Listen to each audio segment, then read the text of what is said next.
press the bell icon on the YouTube app and never miss another update. সকলকে welcome করছি NH TV Bangla presents বায়োগ্রাফিতে। বায়োগ্রাফির এখনকার আয়োজনে আমরা জানার চেষ্টা করব ফজলে হাসান আবেদ সম্পর্কে। আর ভিডিওটি শুরু করার আগে অবশ্যই আমাদের চ্যানেলটিতে সাবস্ক্রাইব করে বেল আইকনটিতে প্রেস করে দিতে ভুলবেন না।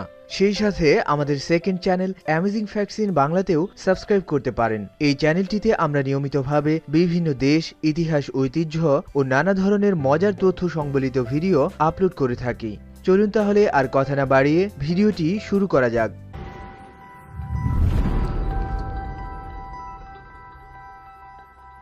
স্যার ফজলে হাসান আবেদ একজন বাংলাদেশি সমাজকর্মী এবং বিশ্বের বৃহত্তম বেসরকারি সংগঠন ব্র্যাকের প্রতিষ্ঠাতা ও চেয়ারম্যান। সামাজিক উন্নয়নে তার অসামান্য ভূমিকার জন্য তিনি র্যামন ম্যাগসেস পুরস্কার, জাতিসংঘ উন্নয়ন সংস্থার মাহবুবুল হক পুরস্কার এবং গেটস ফাউন্ডেশনের বিশ্ব স্বাস্থ্য পুরস্কার লাভ করেন।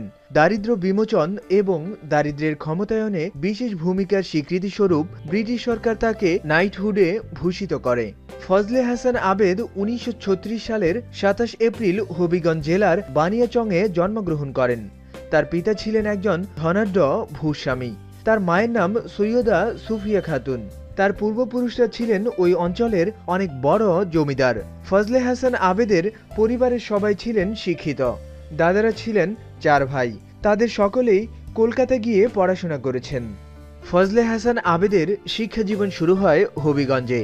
হবিগঞ্জ সরকারি উচ্চ বিদ্যালয়ে তিনি 3য় শ্রেণী থেকে 6ষ্ঠ শ্রেণী পর্যন্ত লেখাপড়া করেন। পরবর্তীতে দেশভাগের ঠিক আগে তার বাবা পক্ষাঘাতে আক্রান্ত হয়ে হবিগঞ্জ থেকে গ্রামের বাড়ি বানিয়াচংয়ে চলে আসেন। আর এ কারণে তিনি চাচার চাকুরি স্থলে ভর্তি হন কুমিল্লা জেলা স্কুলে।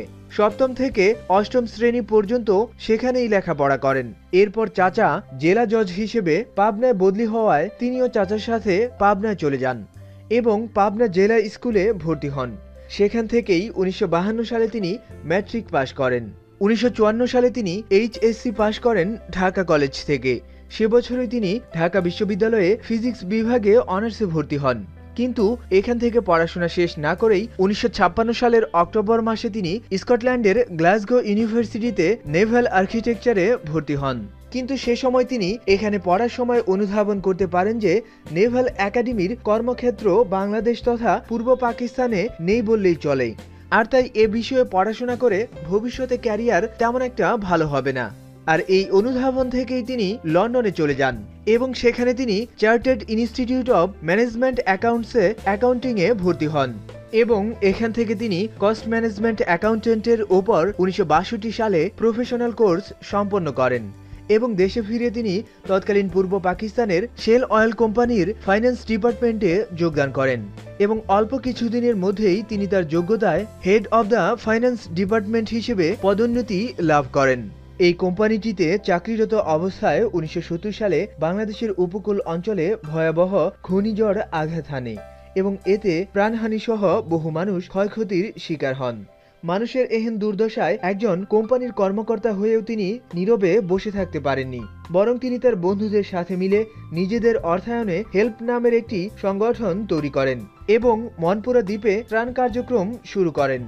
1971 সালে দেশে যুদ্ধ শুরু হলে তিনি কোম্পানির চাকরি ছেড়ে দিয়ে লন্ডনে চলে যান এবং সেখান থেকে বহির্বিশ্বে বাংলাদেশের পক্ষে জনমত গঠনে আত্মনিয়োগ করেন এবং এ কাজের জন্য তিনি অ্যাকশন বাংলাদেশ নামে একটি সংগঠন তৈরি করেন।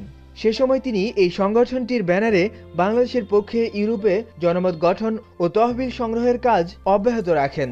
যুদ্ধ শেষে তিনি 1972 সালের 17 জানুয়ারি তিনি দেশে ফিরে আসেন এবং দেশে ফিরে আসার পর তিনি যুদ্ধ বিধ্বস্ত অঞ্চলে ত্রাণ ও পুনর্বাসনের কাজে তিনি নিজেকে নিয়োজিত করেন। এমনকি এ কাজের অর্থ সংগ্রহের জন্য তিনি তার লন্ডনের নিজের ফ্ল্যাটটি বিক্রয় করে দিয়েছিলেন। আর এই ত্রাণ ও পুনর্বাসন কার্যক্রম সঠিকভাবে পরিচালনার জন্যই তিনি গঠন করেন ব্র্যাক নামের একটি সংগঠন। যুদ্ধের পর সিলেটের সল্লায় ধ্বংসস্তূপের মধ্যে বসবাসরত লোকজনকে দেখে তিনি অত্যন্ত ব্যথিত হন। সেখানে গিয়ে তিনি সিদ্ধান্ত নিলেন সল্লা থেকেই তিনি তার কাজ শুরু করবেন। এভাবেই স্বাধীন বাংলাদেশের দরিদ্র, অসহায়, সব হারানো মানুষের ত্রাণ ও পুনর্বাসন কল্পে শুরু করলেন বাংলাদেশ রিহ্যাবিলিটেশন অ্যাসিস্ট্যান্ট কমিটি। সংক্ষেপে যা ব্র্যাক নামে পরিচিত।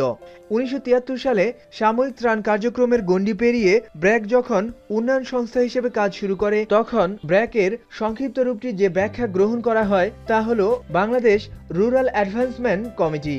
আর বর্তমানে ব্যাখ্যামূলক কোনো শব্দ সমষ্টির অপেক্ষা না করে এই সংস্থা শুধুই ব্র্যাক নামে পরিচিত। কবি বেগম সুফিয়া কামাল, অধ্যাপক আব্দুর রাজ্জাক, কাজী ফজলুর রহমান, আকবর কবির, ভিকারুল ইসলাম চৌধুরী, এস.আর. হোসেন এবং ফজলে হাসান আবেদ এই 7 জনকে নিয়ে 1972 সালে ব্র্যাকের গভর্নিং বোর্ড গঠিত হয়েছিল এবং সেই বোর্ড ফজলে হাসান আবেদকে প্রতিষ্ঠানের নির্বাহী পরিচালক হিসেবে দায়িত্ব অর্পণ করে। কবি বেগম সুফিয়া কামাল হলেন ব্র্যাকের প্রথম চেয়ারম্যান। 1972 সাল থেকে 1980 সাল পর্যন্ত তিনি এই দায়িত্ব পালন করেন। বর্তমানে ফজলে হাসান আবেদ ব্র্যাকের চেয়ারপারসন পদে অধিষ্ঠিত রয়েছেন। 1972 সালের সেই ক্ষুদ্র পরিসরে গড়ে ওঠা সংগঠনটি বর্তমান বিশ্বে সবচেয়ে বড় বেসরকারি উন্নয়ন সহযোগী সংস্থা এবং এটি এখন বাংলাদেশের গণ্ডি পেরিয়ে আফগানিস্তান সহ এশিয়া ও আফ্রিকা মহাদেশের 8টি দেশে এর উন্নয়ন কার্যক্রম অব্যাহত রেখেছে এবং বর্তমানে ব্র্যাকের বিভিন্ন উন্নয়নমূলক কর্মকাণ্ডে প্রায় 1,20,00,000 লোক জড়িত রয়েছে।